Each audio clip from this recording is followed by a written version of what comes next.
Hi, this is Mike.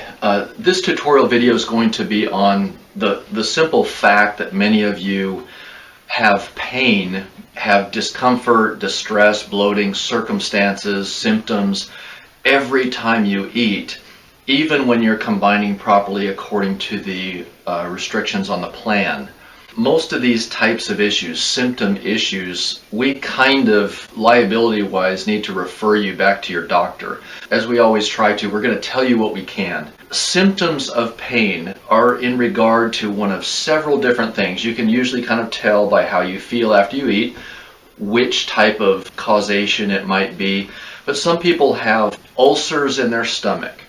Some people have cramping in their stomach. Some people have tremendous inflammation throughout their intestines. Some people have restrictions or a shrinking of the throat and esophagus due to acid scarring over time, and that tissue tends to constrict and give you a smaller throat opening. There's just a number of possible causes. You may have ulcerations in your colon with certain types of colitis. You may have infections in diverticula if you have that. Some people have fistulas or polyps that can cause pain. But in general, if you don't have an infection-based attack, which is one possibility, most likely pain is caused by inflammation. If it's pain down low in the abdomen.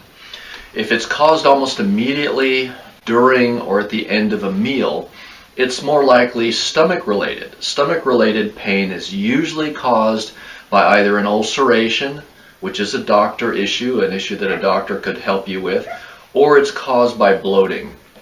If you feel that pressure and that enlarging of the upper abdomen, that pressure that we'd all recognize as bloating, in our experience, that's most often caused by an acid scarring of the upper and lower sphincters or valves that close off the stomach.